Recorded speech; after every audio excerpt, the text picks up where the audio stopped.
कि जंगल महल की गलियों से एक आवाज आया है, जंगल महल की गलियों से एक आवाज आया है, उठो नौजवानों फिर से इनकलाब आया। क्या आप तैयार हैं? और बैंक है, they have their vote banks because they are from NDA and India. कोई फर्क नहीं कैंडिडेट कौन होगा, who will be the candidate. आप इंडिया से हैं, इंडिया गठबंधन से हैं, ये लोग आपको वोट करेंगे। आप एनडीए से हैं, ये लोग आपको वोट करेंगे। I am an independent new Qamar party. हमारे झारखंड में भी क्या सेफ है, 81 में 56 इंडिया के पास, 24 एनडीए के पास, 56, 24, 80 हम अकेले हैं। यानी हमारे पास कोई वोट बैंक नहीं, हमारे पास कोई समीकरण नहीं। और हमने क्या कहा कि पार्टी बनती है बिगड़ती है। कोई आज बीजेपी में है, कल को तृणमूल में चला जाएगा। समाज आपका चिरंजीवी है, आप समाज के साथ रहिए। किसी एमपी एमएलए में इतना ताकत आपने देखा था क्या? हमने स्पष्ट कहा कि आप हमारे राजनीतिक कार्यक्रम में आते हैं, अच्छी बात है। आप मेरी पार्टी के मीटिंग में आते, अच्छी बात है, लेकिन आप समाज की मीटिंग में पहले जाइए। हमने एकमात्र भी एमएलए जिसने कहा था, जबकि आप भी जानते हैं 2029 में पता नहीं हमारा क्या होगा, क्योंकि हम नया विधायक है, हमारे पास कोई समीकरण नहीं है।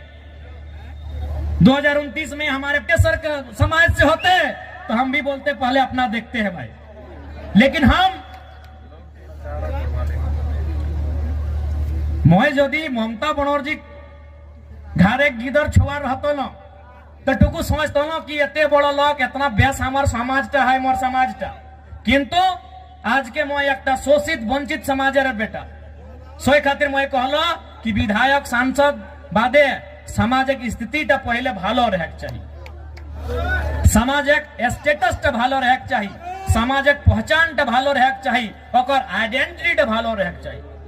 हे तोहरानी बुझे बारिया आई तोहरानी करो जंगल महले दोमे हमरा सामाजिक नेता हाथ की ना नहीं, कोई टक मुंह से बोली बहरा ले, कोई टक कोनो कह पारला, कोनो कह पारला की एकटाও कही दे जितना कथा मैं कहलो मीडिया कह भाषण कह जे जितना उदाहरण मैं देलो, जितना मैं उदाहरण देलो, हमको बता याद करके बताइएगा कि आपने कौवा को भी देखा है। आपने की बोले कौवा के बोलते बारी ना, क्या आपने कभी कौवा के गले में या पांव में भेड़ी देखा है? क्या उसे कभी पिंजरे में देखा है? क्या उसे कभी किसी रस्सी में या किसी भी प्रकार से बंधन में देखा है? नहीं देखा है। आपने क्यों कौवा के बंधन देखे छी ना? क्यों नहीं देखा है?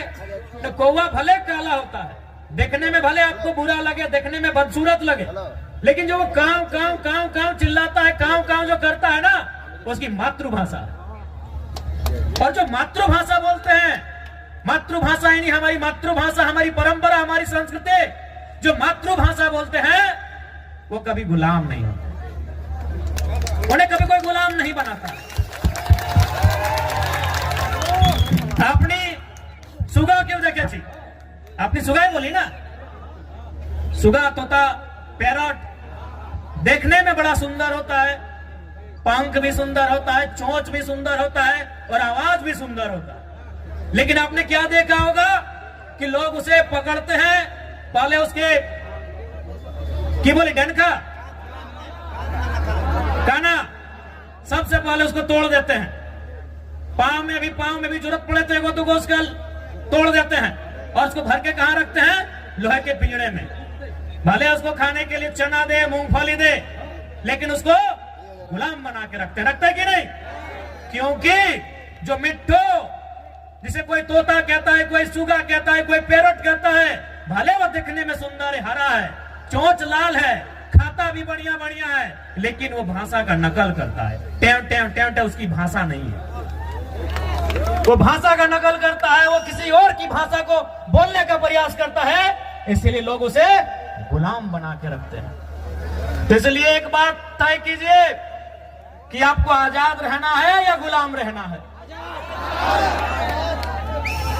तो भैया अगर आजाद तो आपको उस कौवे की तरह अपनी संस्कृति, अपनी परंपरा, अपनी आइडेंटिटी, अपनी पहचान, उसके साथ आपको जीना होगा। तो क्या ये नौजवान पीढ़ी जो हमारा आने वाला भविष्य है, क्या वो आज के इस कार्यक्रम के माध्यम से ये प्रतिज्ञा लेंगे कि आप अपनी परंपरा, अपनी संस्कृति, अपनी मातृभाषा को बचाएंगे?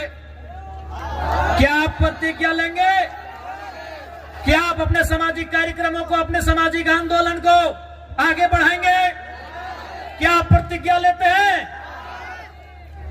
आज आपको ये प्रण लेना होगा, क्योंकि 21वीं सदी में हम जी रहे हैं। आज बहुत जल्दी हम लोग दिशा से हट जाते हैं, अपने रास्ते से भटक जाते हैं। इसलिए आज नौजवान पीढ़ी को विशेषकर आपको ये प्रण लेने की आवश्यकता है कि आज हमारी पहचान क्या है, हमारी परंपरा क्या है। उस पहचान को, उस परंपरा को, उस भाषा, उस संस्कृति की विरासत को, उसे सुरक्षित रखना है। आज हमें यह प्रण लेना होगा। ठीक है दादा, टुकु बोसुन, नमस्कार नमस्कार। তুমি নিয়েছি নাই, আমি বুঝতে পারি তুমি বসুন।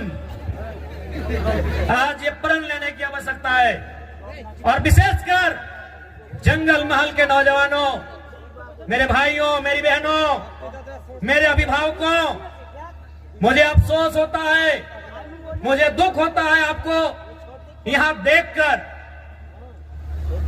दुख हमें झारखंड के लोगों को भी देखकर होता है, लेकिन आपके लिए दुख थोड़ा ज्यादा इसलिए होता है कि जैसा भी सही, जमशेदपुर वालों को झारखंड मिला, सरायकेला वालों को झारखंड मिला, धनबाद वालों को झारखंड मिला, बोकारो वालों को झारखंड मिला, हजारीबाग गिरिडीह को झारखंड मिला, रामगढ़ को झारखंड मिला, रांची को झारखंड मिला, लेकिन झारखंड बनने का हकदार और झारखंड में शामिल होने का हकदार पुरुलिया, झारग्राम, बांकुड़ा के लोग भी रखते थे। आज बिल्कुल इस बात का अफसोस आपकी आंखों में भी झलक रहा है और हमें भी झलकता है। जो आंदोलन कोयलांचल में था, जो आंदोलन लोहांचल में था, कोयलांचल यानी हमारा जो कोलियरी कोयला का क्षेत्र है, धनबाद, बोकारो, गिरिडीह, हजारीबाग का हिस्सा, और लोहांचल यानी जमशेदपुर का क्षेत्र, वही आंदोलन आपके जंगल महल में भी था।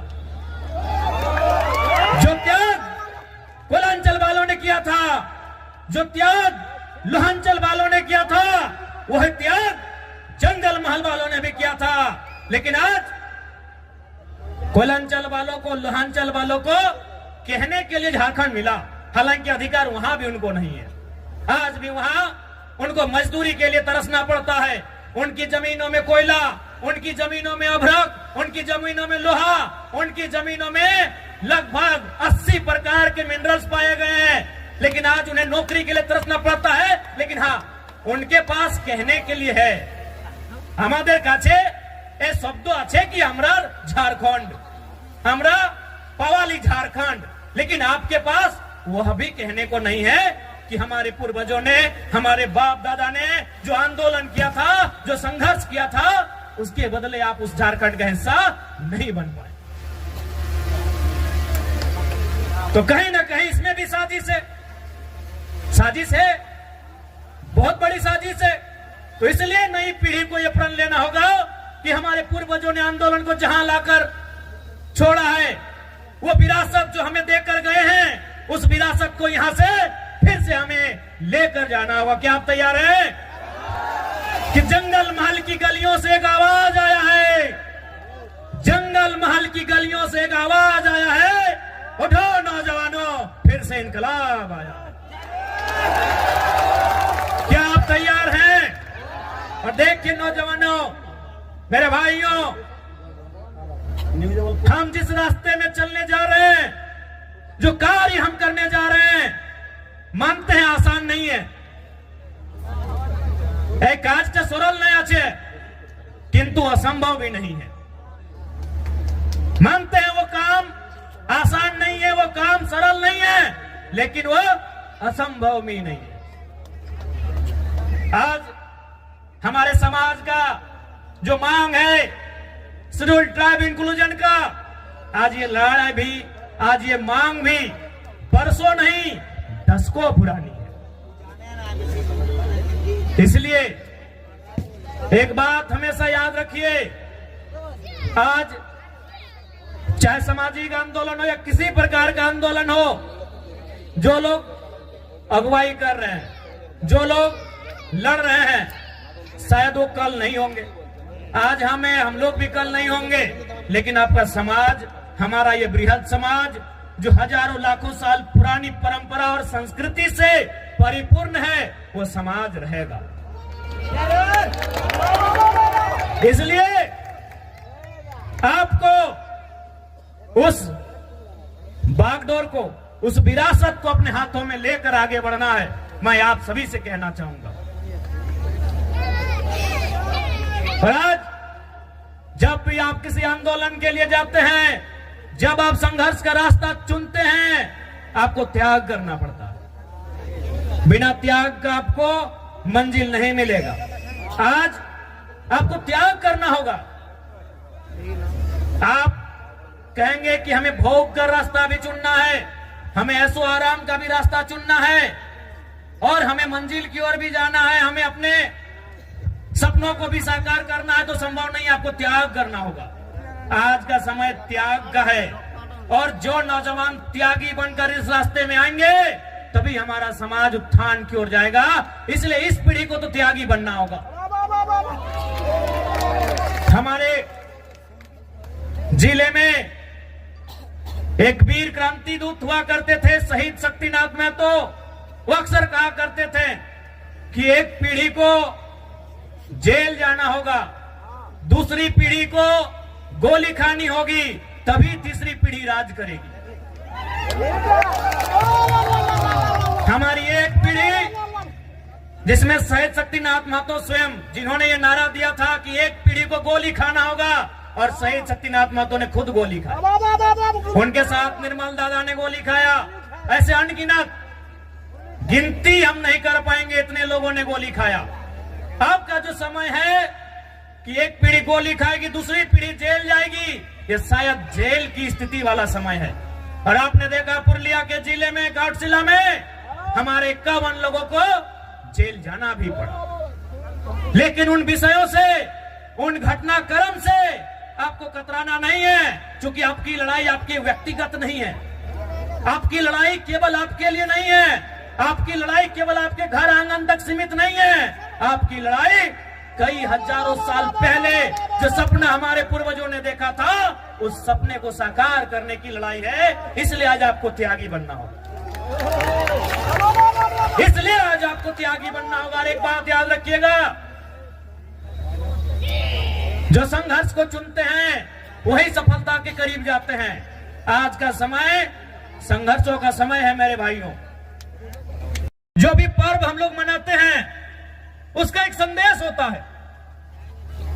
हमारे जो तो पर्व आछे, जो तो त्योहार आछे, ওদের ভিতর একটা মেসেজ আছে, সন্দেশ আছে কি আর মানে কি, এই কাজটা আমাদের পূর্বজ কি জন্য করেছে, এই কাজটা কেনে, এই বরদ খুঁটা কেনে, এই কাড়া খুঁটা কেনে, এই টুসু কেনে, এই করম কেনে, জিতিয়া পরব কেনে, এই কোনো না কোনো ওদের ভিতরে একটা মেসেজ আছে। তো বরদ খুঁটার মানে কি সবাই জানি कि আমরা चासा लोग माने की न, सावन महीना का जो समय होता है हम वो खेती बाड़ी करते हैं, धान लगाते हैं, हार जोतते हैं। इधर भी वही टाइम होता है ना।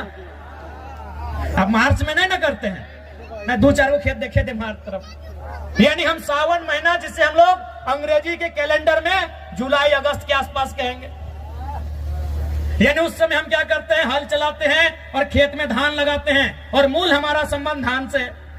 उसके बाद का जो समय होता है सितंबर आधा, अक्टूबर पूरा, और थोड़ा सा नवंबर, यानी 1.5-2 महीना क्या होता है कि हमारा जो बरद है, काड़ा है, उसको रिलैक्स हो जाता है।